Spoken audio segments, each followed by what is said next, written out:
Dan ini kita bercakap berkaitan dengan sidang parlimen, vaksin dan sebagainya. Tetapi kita nak terus pula ke Pasir Mas bersama ahli parlimennya YB Ahmad Fadli Syahari ketika ini. Assalamualaikum YB.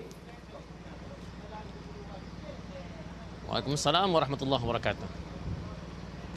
YB, kita bercakap dan juga nak melihat kepada pandangan selepas penerimaan vaksin dan juga suntikan dalam kalangan ahli parlimen khususnya. Ada yang menyatakan bahawa sidang parlimen dan juga Dewan Rakyat harus berjalan seperti biasa untuk melihat kepada semak dan imbang, menyatakan masalah pendapat dan sebagainya. Menurut YB pula bagaimana?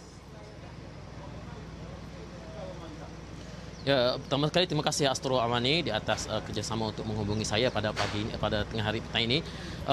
Mengenai isu vaksinasi, saya setuju dengan pengumuman Perdana Menteri yang membuat satu pengumuman bahawa golongan ataupun mereka yang terawal yang akan menerima vaksin ini ialah ahli parlimen. Tetapi dalam masa yang sama kita juga perlu ingat bahawa keberkesanan vaksin ini juga satu perkara yang masih lagi perlu untuk dilihat setakat manakah ia berkesan untuk dilaksanakan. Kerana pandangan daripada Kementerian Kesihatan sendiri bahawa vaksin ini ia tidak akan dilihat keberkesanannya dalam masa yang segera. Jadi oleh demikian saya setuju dengan pandangan bahawa sidang parlimen harus dilaksanakan kerana ia merupakan satu tuntutan demokrasi. Tetapi dalam kita berdepan dengan proklamasi darurat yang telah kita melihat bagaimana isu COVID-19 ini merupakan isu yang sangat serius yang perlu untuk kita tangani segera. Kita memberi ruang kepada kerajaan untuk menilai dan juga memberikan ruang kepada Kementerian Kesihatan untuk memberikan nasihat yang sempurna, nasihat yang betul berkenaan bagaimanakah sidang parlimen ini, bolehkah ia diteruskan atau tidak. Kerana walaupun kita tahu bahawa SOP dilaksanakan ataupun diamalkan dengan sepenuhnya, tetapi kita tidak tahu setakat manakah COVID-19 ini boleh menyerang ataupun boleh berjangkit kepada manusia. Jadi kalau tanya saya katakan bahawa kita setuju bahawa sidang parlimen ini perlu dilaksanakan selepas vaksin ini diedarkan, tetapi ruang perlu diberikan kepada kerajaan untuk membuat pertimbangan dengan sebaik mungkin.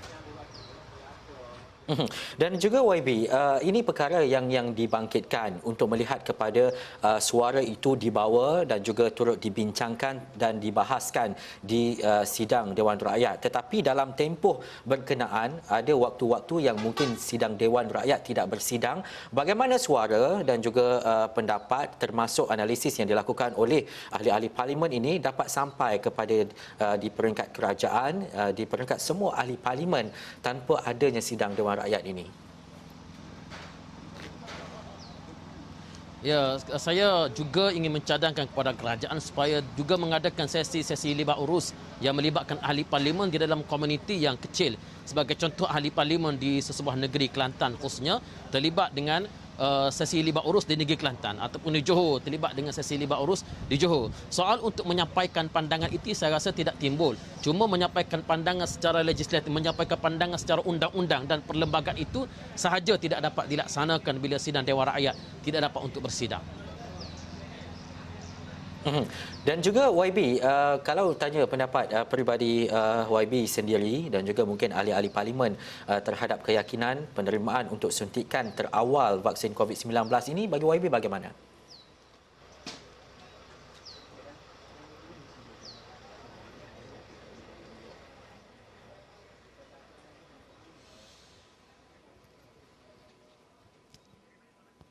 YB, kalau dapat dengarkan saya kembali, bagi YB sendiri secara peribadi melihat kepada mungkin antara orang yang terawal menerima suntikan vaksin ini dalam kalangan ahli politik, ahli parlimen dan juga DUN, keyakinan dan juga mungkin ada kegusaran YB dan juga ahli-ahli parlimen yang lain.